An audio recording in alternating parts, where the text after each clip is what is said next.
محمد بن عبد الوہاب رحمہ اللہ کہتے ہیں کہ اگر آپ ان سے پوچھیں کہ آپ اس بات کا اقرار کرتے ہیں کہ اللہ تعالیٰ نے عبادت خالصتاً اللہ کے لیے کرنے کا حکم دیا ہے اور یہ اللہ کا حق بھی ہے، اگر آپ ان سے پوچھیں، اگر آپ ان سے یہ سوال کریں تو اگر یہ کہیں کہ ہاں بالکل ہم اس بات کو مانتے ہیں کہ اللہ تعالیٰ نے عبادت اپنی رضا کے لیے خالص کرنے کا حکم دیا، تو پھر ان سے یہ پوچھنا چاہیے کہ ذرا بتلاؤ تو صحیح کہ اخلاص کا معنی کیا ہے، عبادت میں اخلاص کا معنی کیا ہے؟ تو آپ کو جب یہ جواب دیں گے نا تو آپ کو پتہ چل جائے گا کہ ان بیچاروں کو عبادت میں اخلاص کا معنی ہی نہیں معلوم، یہ جانتے ہی نہیں کہ خالصتاً اللہ کے لیے عبادت کرنے کا کیا مطلب، ان کو اس کا پتہ ہی نہیں ہوگا، معنی مفہوم کا ان کو علم ہی نہیں ہوگا۔ تو پھر آپ ان کے لیے واضح کر دیجئے کہ عبادت جو ہے اس میں سب سے پہلے کیا آتا ہے؟ دعا، جبکہ اللہ تعالیٰ نے حکم دیا کہ ادعوا ربکم، تم اپنے رب کو ہی پکارو، ادعوا ربکم، اور کل ہم نے وہ آیت پڑھی تھی وَلَا تَدْعُوا مَعَ اللَّهِ أَحَدًا، اللہ کے ساتھ تم کسی ایک کو بھی نہ پکارو،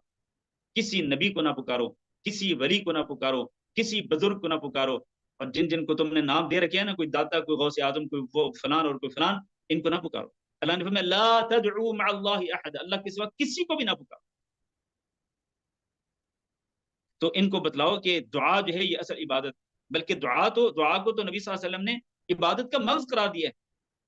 تو بتلاؤ ان کو کہ اللہ کی رضا کے لیے عبادت خالص کرنے کا مطلب کیا ہے؟ مطلب یہ ہے کہ ساری کی ساری عبادات، چاہے وہ دعا ہو، چاہے وہ قربانی ہو، قربانی کے بارے میں اللہ نے فرمایا فصلی لربک وانحر، نماز پڑھو اپنے رب کے لیے اور قربانی بھی اپنے رب کے لیے کرو، قربانی کسی اور کے لیے نہیں ہو سکتی۔ اب یہ لوگ جو جاتے ہیں جانور ذبح کرتے ہیں قبروں پہ، ان سے پوچھئے ذرا کیوں جانوروں کو قبروں پہ جا کے ذبح کرتے ہیں؟ کیوں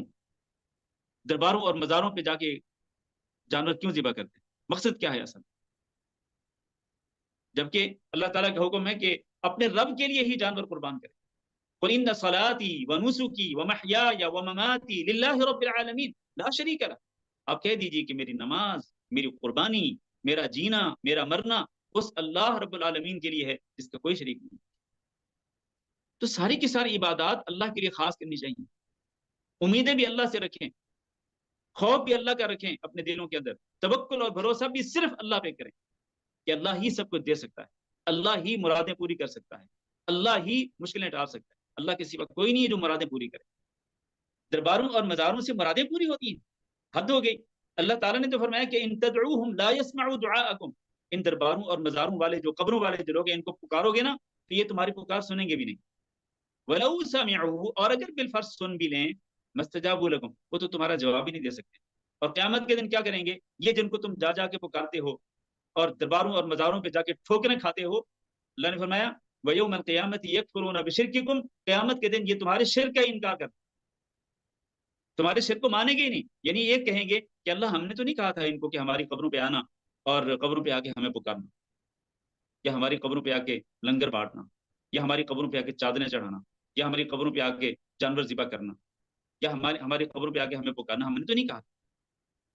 تو جب یہ جن کو تم معبود مانتے ہو، جن میں سے کسی کو داتا اور غوث اعظم مانتے ہو، جب یہ خود اللہ کی بارگاہ میں تمہارے شرک کا انکار کر دیں گے، کہیں گے ہم نے نہیں کہا تھا کہ ہماری قبروں پہ آ کے شرک کرنا، پھر بتلاؤ پھر تمہارا کیا حال؟ اللہ تعالی ہم سب کو سمجھنے کی توفیق دے، اور اللہ رب العزت ہم سب کو ہدایت دے۔